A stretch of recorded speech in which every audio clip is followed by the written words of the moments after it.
Okay, so in this video we're going to think about binary attribute data. So binary means 0 or 1s, and attribute data is where we think about whether something has a certain property or not. So let's think about some data X that's in RP with individual elements x1 down to xp, where the xi's are either 0 or 1, and they're going to be 1 if attribute I is present for that case, represented by x, and it's going to be 0 otherwise. Then we might want to think about how do we compare two different individuals. So we've got individual 1, that is a list of 0s and 1s, let's say, and individual 2, that is a different list of 0 and 1s. How do we say whether they are similar or not? Well, there are many ways of doing this. Okay, and we're just going to consider two different types of binary distance matrix on binary vectors. So the first thing we're going to do is we're going to form a 2 by 2 contingency table. So we've got case 1 and case 2. Okay. What we're going to do, we're going to look at all those occasions where case 1 has an attribute present and case 2 has an attribute present. Then all those occasions where case 1 doesn't have it present, but case 1 does. And then all those cases where case 2 doesn't have an attribute, but case 1 has it present and case 0 doesn't. So we're going to label these as A, B, C, or D. Okay, so to make this concrete, let's have real vectors here. So, sorry, I should have proper vectors. So let's have the first one as being 1, 0, 0, 1, 0, 1, let's say, to length 6. And let's let this one be 0, 1, 0, 1, 1, 1. Okay, so let's go down this. So for this table, we've got case 1 up here, case 2 over here, and we want this 2 by 2 contingency table. So first of all, let's look for all those cases where we've got present in both data vectors. So we've got the last entry and the fourth entry. Okay, so that's two cases where it's present for both individuals. Now let's look for where it's absent for both individuals. So I think there is just this 0 here and here in that case. So that's just 1. So we've got one attribute that is present for both, not the others. Now let's look for the cases where we've got an attribute that's present for x1 but not for x2. So that is this one. And that's it. So that's a 1. And then we've got the attributes that are present for x2 but not for x1. Well, that must be the missing bits. There must be 2, but let's just check. So we've got 1 and 1 there, so that's 2. Okay, so this is our 2 by 2 attribute table. Our 2 by 2 contingency table of the attributes. Now we want to convert this table to a similarity measure. So there's lots of ways of doing this, as I say. The two we're going to think about are the simple matching coefficient. So that just adds up all the times that are the same. So we've got A, where we've got 1 and 1, plus D, we've got 0 and 0, over the total number. So A plus B plus C plus D. Okay, then for the data x1 and x2, we'd get 3 over 6, so it'd be a half. The other binary similarity we're going to consider is the Jacquard similarity, and that only counts mutual presences. Okay, so it doesn't care about where we've got two absences. It only cares where we've got two presences. So in this case, we get A, and we're only interested in those attributes where it's present for one of the cases. So A over A plus B plus C. So in this case, it would be 2 over 2 plus 2 plus 1, which is 5. Okay, so 0.4. So you can see we've got different similarities depending on how we choose to measure those similarities. And which similarity we choose to use depends on the situation. So one situation we might imagine is where we've got a shopping basket. Okay. So imagine you're buying something from Sainsbury's and there's a whole list of products. Okay, so there's product 1, product 2, big long list. So this might be, home brand tomato puree. This is, the Polpero tomato puree, and so on. Okay, so you've got thousands of products. In that case, you might imagine a customer comes in, and customer one might maybe he comes in for beer, milk, and nappies. Okay, and customer 2, let's suppose they come in and she buys beer, let's say bread and cigarettes. So if we thought about the simple matching coefficient here, we need to know the total number of products here. Okay, so let's suppose P here was 1,000 products.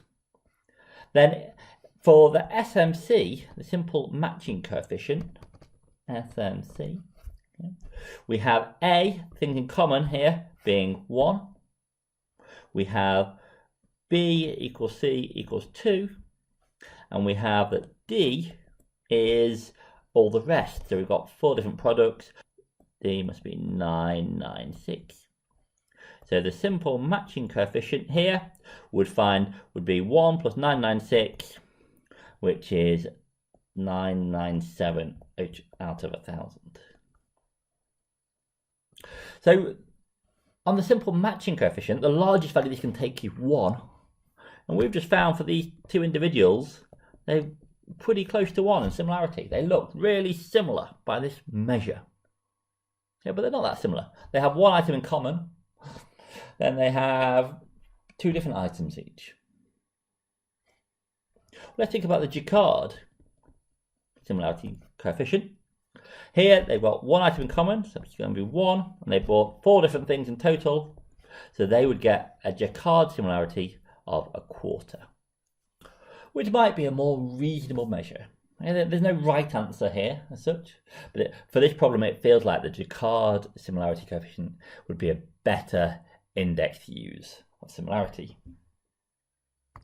In other problems where the attributes are more evenly balanced across the data set, then perhaps the SMC makes more sense. So if you've got attributes like gender being 1, okay, whether you're employed or not, whether you're over 40 or not, things that are fairly equally balanced, then the SMC might be a better choice, but it's going to be very problem specific.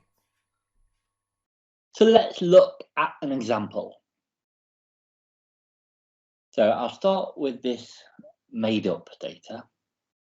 So I've imagined we've got data on 6 different attributes of 5 different animals. Okay, lion, giraffe, cow, sheep, human. Now, if you go through this, you should try and work this out by hand yourself. If we do this and work out the simple matching coefficient here, the SMC, we get this as similarity matrix. So the biggest similarity is an animal with itself, and that's 1. Okay.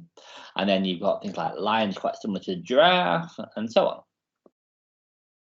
And we can easily see here from the definition that F is a similarity matrix. It's symmetric, and nothing is more similar to it to itself than itself. Okay. So how do we compute this in R?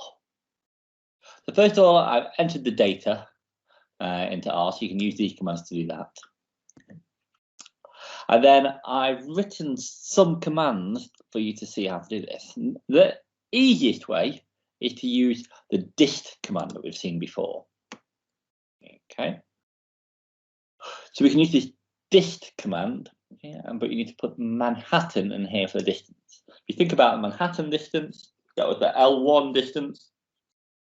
So along the axis, so that just counts up all the times there's a difference between numbers here. So 1 minus 1 here, 1 minus 1 here, 0 minus 1, so you get a 1 this time, a 1 occurs here. So we get 2 differences out of 6. So we get 2 out of 6 as our distance, Manhattan distance. Now to convert that to the SMC, we want to do 6 minus it, because we want all the cases where it's similar in the numerator, not where it's different. Okay, so think about that for a moment, and hopefully you'll see that this will give us the right kind of distance matrix. Okay, so if you do that, you get this distance matrix here. Now I've also written a function to do this for you.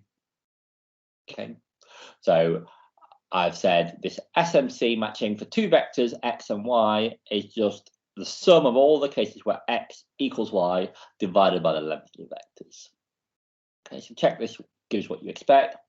Then to apply it to this entire matrix, I've been a bit crafty here. Okay, so don't worry about this. This confuses you. I've used this outer function, and what it does is it says for each combination of 1 to n and 1 to n, apply this function. Okay, so play around with that if you're interested in code, interested in how to code things efficiently in R, but don't worry about it otherwise. Okay, the simplest way here is to use this distance command. Okay, the Jacquard index needs to be computed more carefully. Okay, so we can compute it from, first of all, by performing the 2x2 contingency table, which this table command will do. And then I want to just add up the number of times that we get a 1 and a 1 divided by the number of times I get a 1 and a 0, a 0 and a 1, or a 1 and a 1. So if you pull this function apart, you'll see it's doing the right kind of thing. Okay, and again, I've used this kind of crafty trick in R, this outer command, to get the matrix. But as before, it's much simpler to use the dist command. And it turns out that this binary dist in this binary method in this is doing the right thing, so you can do that. But we just have to subtract it from what to convert from a distance to a similarity. Okay. So the details of that, you'd have to look at the our help page, but yeah, this is doing the right thing. Okay, so now let's think about how we do MDS, multidimensional scaling, with these similarity matrices. We've got 2 different similarity matrices. Let's do MDS for both of them. Well, first of all, we need to convert these from similarity matrices to distance matrices. Okay. So I've written a function there to do this. So I've said take the ith element, add it to the jjth element, and subtract 2 times the ijth element, and then square root it, just as we said in the notes.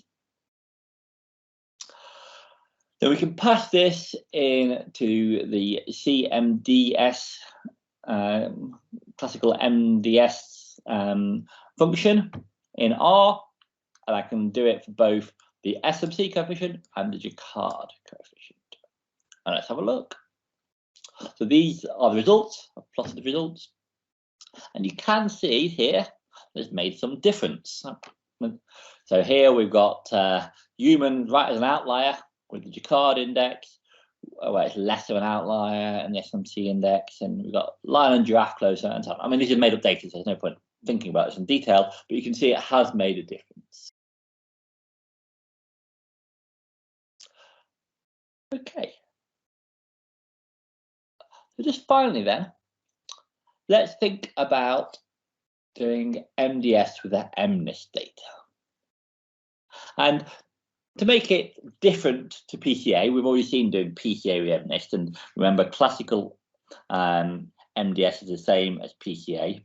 But to make it different in this case, I'm going to take the pixel intensities, okay, which remember are numbers between 0 and 1, and I'm just going to convert them to binary.